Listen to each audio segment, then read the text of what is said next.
Comment être heureux en couple après un PN?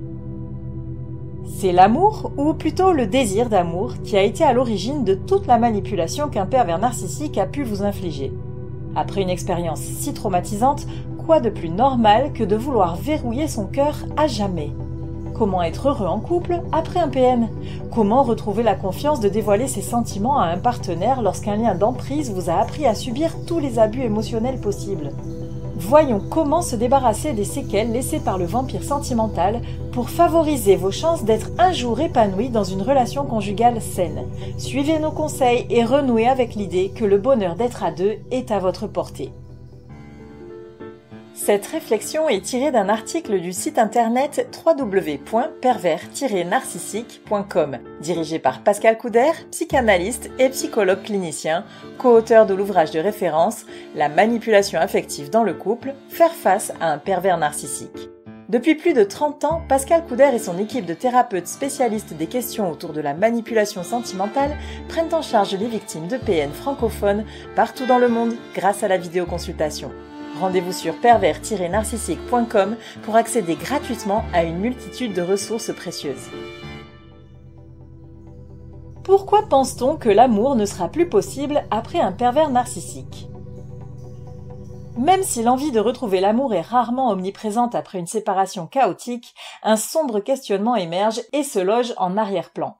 Comment être heureux en couple après un PN? La fin d'une relation d'emprise bouleverse, épuise et laisse les victimes dans un état de confusion générale. On doute de soi, de sa décision, de sa clarté d'esprit, de sa capacité à s'en sortir et, par-dessus tout, de son avenir. Le rejet généralisé de la victime de PN. Le pire, c'est notre rapport aux autres qui est profondément mis à mal. Les victimes de manipulation sentimentale sont trop fréquemment stigmatisées et en plus d'avoir mené le combat de leur libération, elles se trouvent fragilisées par le jugement d'autrui. Souvent, les amis de l'ancien couple leur tournent le dos. Parfois, ce sont même les enfants qui rejettent la personne qui a pourtant été la cible du machiavélisme.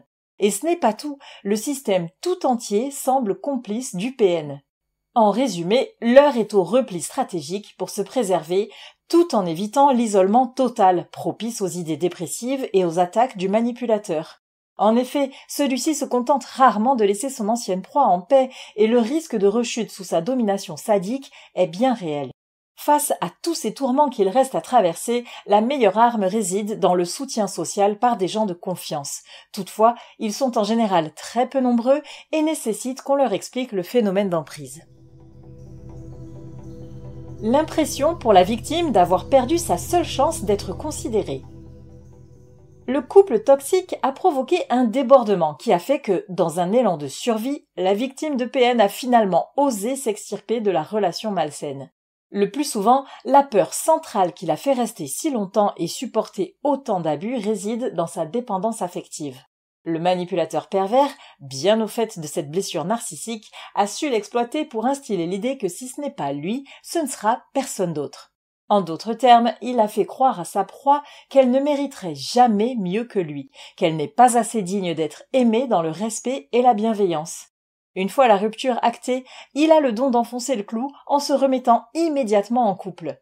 C'est une façon implicite pour lui d'indiquer à la victime qui vient lui filer entre les doigts qu'elle est remplaçable et que si elle est aujourd'hui seule, c'est bien la preuve qu'il avait raison à son sujet et qu'elle n'intéresse personne. Ainsi, elle peut en déduire que l'amour, c'est bel et bien fini pour elle. Mais étant donné que cette idée vient d'une nouvelle manœuvre du stratège sadique, quelle est sa valeur de vérité ? Comment favoriser ses chances d'être heureux en couple après un PN ? Nous venons de voir qu'il y avait de nombreuses raisons à amener la victime de perversion narcissique à douter de sa capacité à aimer à nouveau. Admettons que c'est là un excellent tour de passe-passe du bourreau émotionnel. Heureusement, comme tout ce qu'il dit ou induit n'est que poudre aux yeux, voici de quoi vous prouver qu'une expérience aussi malheureuse que celle qu'il vous a infligée n'a pas le pouvoir de sceller votre avenir amoureux. Régulez ses émotions pour se détacher de la tendance à la soumission. Le pervers narcissique semble avoir une télécommande qui pilote vos émotions, même à distance. Apprenez à ne pas vous attacher à ces affects qui, finalement, ne font que vous traverser temporairement. Sans tomber dans le déni en les ignorant, ne vous y accrochez pas pour autant. Laissez-les simplement passer. Ainsi, vous n'accorderez plus d'importance démesurée à la peur, l'angoisse, la colère ou l'envie de vous venger. Tout ce qui est provoqué par votre ancien conjoint abusif ou relié à lui doit être pris avec froideur et clarté d'esprit pour ne plus gouverner vos actions. Pour cela, il existe différentes façons de ne pas réagir à chaud à la moindre sollicitation.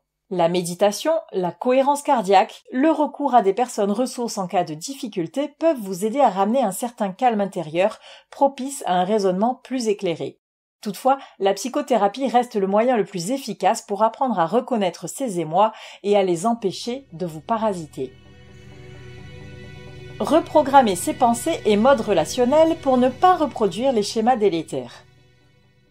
Lorsque l'on a été trahi comme avec un PN, on s'en veut terriblement et c'est pour cela qu'on en vient à prendre un positionnement radical. Avec un tel vécu, difficile d'envisager d'accorder sa pleine confiance à nouveau. Or, se méfier de son conjoint est un obstacle à l'amour. Aussi difficile cela puisse paraître, il ne faut pas tomber dans l'écueil de catégoriser les gens. Ainsi, si votre PN était un homme, n'en concluez pas que tous les hommes sont des menteurs ou des tricheurs. Ne faites pas de votre accident de parcours une fatalité. Par contre, sachez faire la différence entre les belles paroles et les actes concrets. Il ne s'agit pas non plus de mettre tout le monde à l'épreuve pour vous prouver leur loyauté, mais plutôt d'accorder le bénéfice du doute à chacun, sans plus. Si vous retombez dans le schéma de trouver des excuses aux mauvais agissements d'autrui à leur place, vous êtes peut-être en train de vous faire embobiner à nouveau. Le maître mot, c'est de prendre son temps pour vous donner la chance d'analyser les situations avec le recul nécessaire. À l'inverse, sachez que votre vécu dans la toxicité relationnelle vous a certainement appris à communiquer sur un mode manipulatoire. Interrogez vos paroles et vos actions. Relève-t-il de la stratégie pour amener l'autre à faire ce que vous attendez de lui? Vous arrive-t-il d'adopter une attitude passive-agressive? Attention à ces modes de fonctionnement intériorisés, car ils sont souvent inconscients, mais délétères pour vos relations. S'autoriser le droit au bonheur d'être en couple. Une fois que vous avez appris à séparer vos émotions de votre raison, votre histoire de votre devenir, les personnes qui vous ont heurté de celles qui vous veulent du bien, vous avez beaucoup progressé. Il vous reste à vous accorder enfin le droit au bonheur. Pour cela, il est nécessaire de renouer avec votre enfant intérieur pour lui apporter la sécurité qui lui a fait défaut dans le passé. Évidemment, cette étape finale d'épanouissement personnel ne se fera pas en un jour. Pour autant, elle ne vous oblige pas à attendre avant de vous remettre en couple. Vous pouvez tout à fait continuer de guérir en même temps que vous construisez une relation saine avec quelqu'un, digne de tout l'amour dont vous êtes capable. Mais il ne faut pas oublier que, vous aussi, vous méritez de recevoir les sentiments sincères de ceux qui veulent votre bonheur. S'il ne suffit pas de savoir comment être heureux en couple après un PN pour être capable de sauter le pas, viser cet objectif peut entretenir la motivation à tendre vers une vie conjugale faite de bonheur et de respect. En sortie de relations toxiques, cette perspective peut apparaître comme un défi insurmontable. Mais à force d'introspection, de travail sur soi et notamment sur ses schémas de pensée et d'action, on finit par accéder à un mieux-être psychique. À terme, renouer avec soi mène à renouer avec autrui dans un rapport sain et épanouissant. Ne laissez pas votre vécu de manipulation perverse définir le reste de votre vie sentimentale. Pour faciliter ce cheminement, pensez à consulter un psychologue. N'hésitez pas à vous faire accompagner par des thérapeutes spécialistes des questions autour de la perversion narcissique. Rendez-vous sur pervers-narcissique.com et trouvez-y de nombreux conseils sur comment mener la séparation, comment gérer l'après, la reconstruction et vous pourrez également entrer en contact avec un membre de l'équipe. Ne restez pas seul. Merci d'avoir écouté ce podcast. Abonnez-vous à cette chaîne pour ne rien manquer des prochaines publications. À très bientôt pour un nouvel épisode.